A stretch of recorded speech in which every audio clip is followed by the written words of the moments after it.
எல்லோருக்கும் வணக்கம். நம்ம வீட்டு பக்கத்து வீட்ல, அவங்க வீட்டு தோட்டத்தில காய்ச்ச கொஞ்சம் காய்கறிகள் கொண்டு வந்து தந்தாங்க. என்னென்ன காயெல்லாம் இருக்குதுன்னு பார்க்கலாம். புடலங்கா, வழுதலைங்கா, கத்திரிக்காய், தக்காளி, பாவக்காய் அப்படின்னும் எல்லாம் தந்தாங்க. பச்சை கலராட்டு நீட்டமாட்டு இப்படி இருக்கிறத கன்னியாகுமரி டிஸ்ட்ரிக்ட்ல நாங்க வழுதலைங்கா அப்படின்னு சொல்லுவோம். நீங்க அத எப்படி சொல்லுவீங்கன்னு சொல்லுங்க. ஆனா, கேரளால மொத்தமாட்டு இந்த பச்சை கலரா இருக்கிறது, பர்பிள் கலரா இருக்கிறது எல்லாத்தையும் மொத்தமா அவங்க வழுதலைங்க அப்படின்னு தான் சொல்லுவாங்க. சிலர் மட்டும் தான் கத்திரிக்காய்ன்னும் சொல்லுவாங்க. நான் கொஞ்சமாட்டு இந்த அளவுக்கு காய்கறிகள் எடுத்திருக்கிறேன். தடியங்காவும் நம்ம வீட்டு பக்கத்தில காய்ச்சது தான். எல்லாத்தையும் வச்சு டக்குனு ஈஸியாட்டு அறுசுவை சாப்பாடு எப்படி நான் செய்கிறேன்ட்டு பார்க்கலாம்.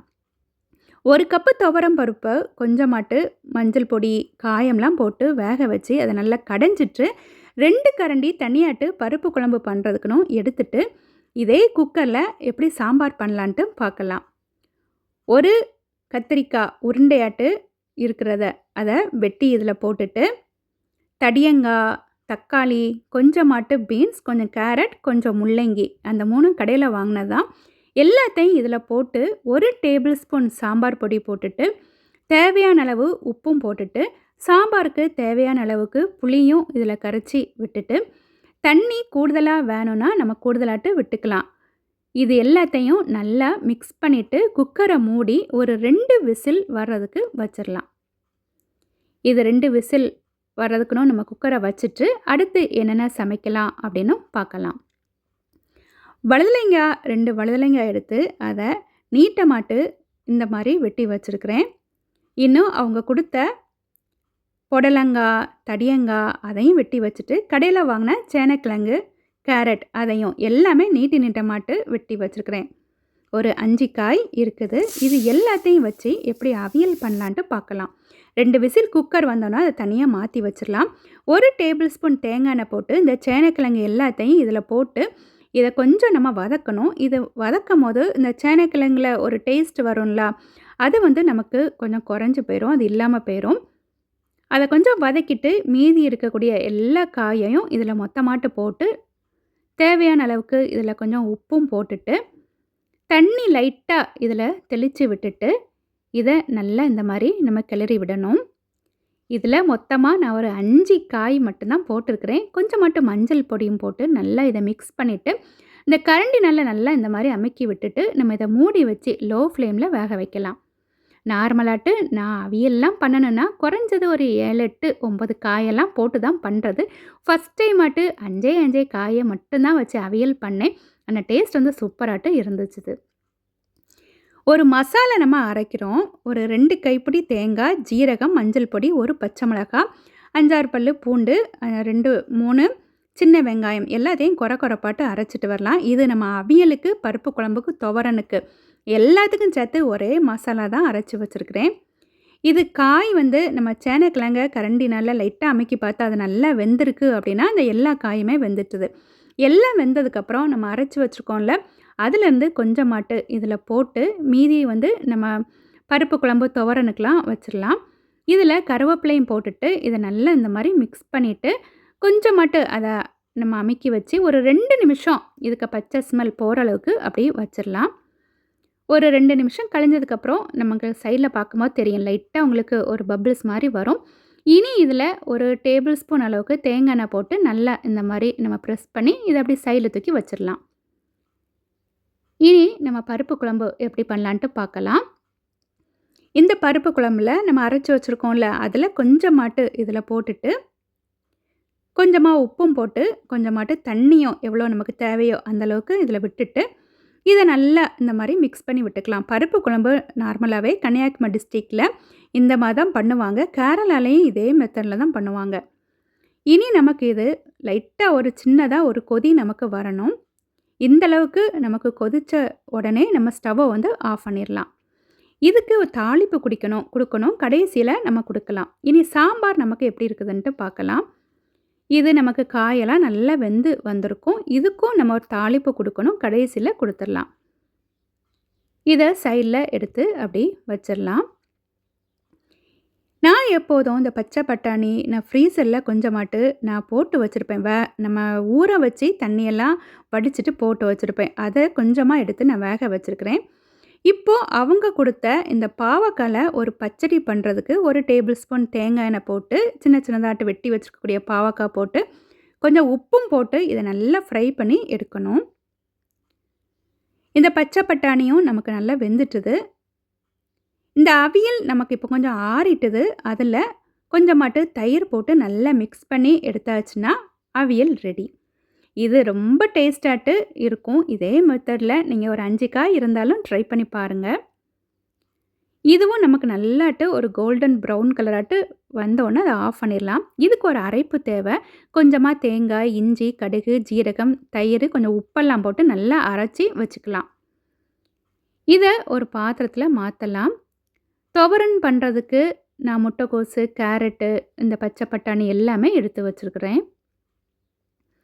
அரைச்சி வச்சுருக்கக்கூடிய இந்த பச்சடிக்கு நம்ம அரைச்சி வச்சுருக்கோம்ல, இதையும் நம்ம ஒரு பாத்திரத்தில் மாற்றிட்டு பாவக்காய் நல்லா நம்ம ஃப்ரை பண்ணி வச்சுருக்கோம்ல, அதையும் இதில் அப்படியே போட்டுடலாம்.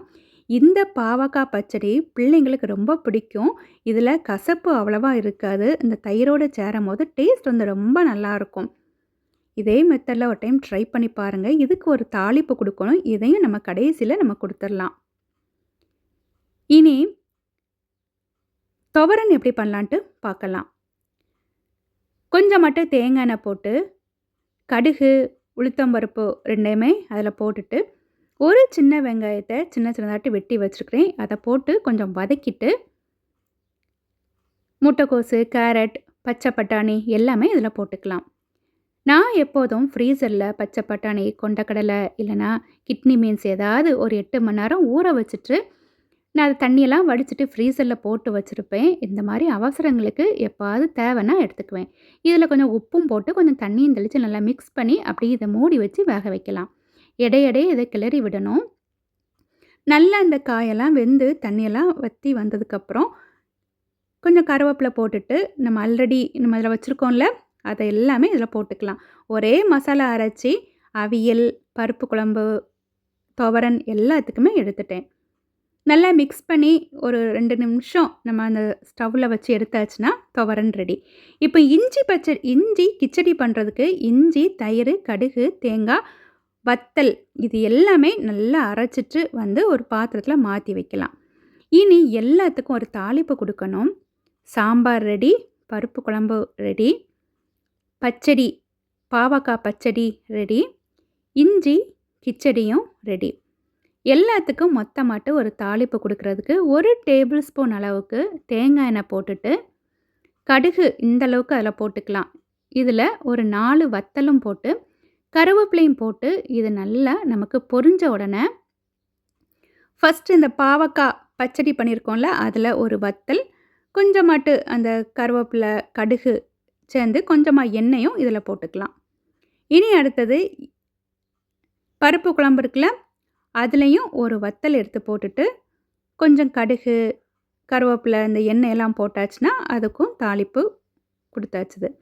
இனி அடுத்து இந்த இஞ்சி கிச்சடிக்கு கொஞ்சம் வத்தல், கடுகு, கருவேப்பிலை, எண்ணெய் இந்தளவுக்கு கொஞ்சமாட்டு போட்டாச்சுன்னா இஞ்சி கிச்சடிக்கும் தாளிப்பு கொடுத்தாச்சுது.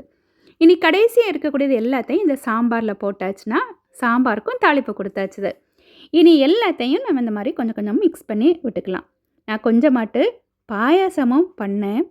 சிறுபருப்பு, ஜவ்வரிசி எல்லாம் போட்டு தேங்காய் பால்லாம் போட்டு பாயாசம், அப்படி பப்படமும் பொரிச்சாச்சுது. அப்படி கொஞ்சமாட்டு காய வச்சு அழகாட்டு அறுசுவையாட்டு ஈஸியாட்டு டக்குனும் செய்தாச்சுது. உங்களுக்கு எனக்கு மெத்தட் வந்து ரொம்ப யூஸ்ஃபுல்லாக இருக்கும் அப்படின்னு நினைக்கிறேன். இது நம்ம ப்ரௌன் கலர் அந்த மோட்டா ரைஸ் இருக்குல்ல, அது துவரன், அவியல் 5 காய் தான் போட்டு இந்த அவியல் பண்ணியிருக்கிறேன். பாவக்காய் பச்சடி இதே மெத்தடில் நீங்கள் பாவக்காய் இதே மாதிரி ட்ரை பண்ணி பாருங்கள். கொஞ்சம் எலுமிச்சம்பழம் ஊறுகாய், இஞ்சி கிச்சடி அதுவும் இதே மெத்தடில் ட்ரை பண்ணி பாருங்கள். சின்ன பிள்ளைங்களுக்கு ரொம்ப பிடிக்கும். பருப்பு குழம்பு, சாம்பார், அப்புறம் கொஞ்சமாட்டு தயிரில் இஞ்சி கருவேப்பிலை 2மே மிக்ஸியில் போட்டு ஒரு கொரப்பாக அரைச்சிட்டு அதில் கொஞ்சம் நான் மோரும் போட்டு மிக்ஸ் பண்ணி அப்படி வச்சுருக்கிறேன். கொஞ்சம் உப்பும் போட்டிருக்கிறேன். பாயாசம், பப்படம்.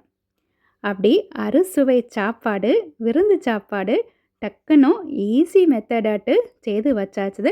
இந்த சாப்பாடு இதே அளவில் நம்ம செய்தோம்னா ஒரு 8 பேருக்கு தாராளமாட்டு போதும். எதுக்குன்னா அவியல், துவரன் எல்லாமே நம்ம செய்து வச்சுருக்கோம்ல, அதனால் தாராளமாட்டு போதும். இதே மெத்தடில் ஈஸியாக டக்குன்னு இப்படி மசாலையெல்லாம் அரைச்சி இதே மாதிரி தாளிப்பெல்லாம் கொடுத்து நீங்கள் வீட்டில் அழகாட்டு வீட்டில் இருக்கிறவங்கள அப்படி அசத்துற மாதிரி அறுசுவை சாப்பாடு நீங்கள் செய்யுங்க. எல்லாருக்கும் கண்டிப்பாட்டு பிடிக்கும். இதில் புளிப்பு, இனிப்பு, கசப்பு, துவப்பு, உப்பு எல்லாமே இருக்குது. உங்களுக்கு இது பிடிச்சிருக்கும்னு நினைக்கிறேன். யூஸ்ஃபுல்லாக இருக்கும்னு நினைக்கிறேன். அடுத்த வீடியோவில் பார்க்கலாம். தேங்க்யூ.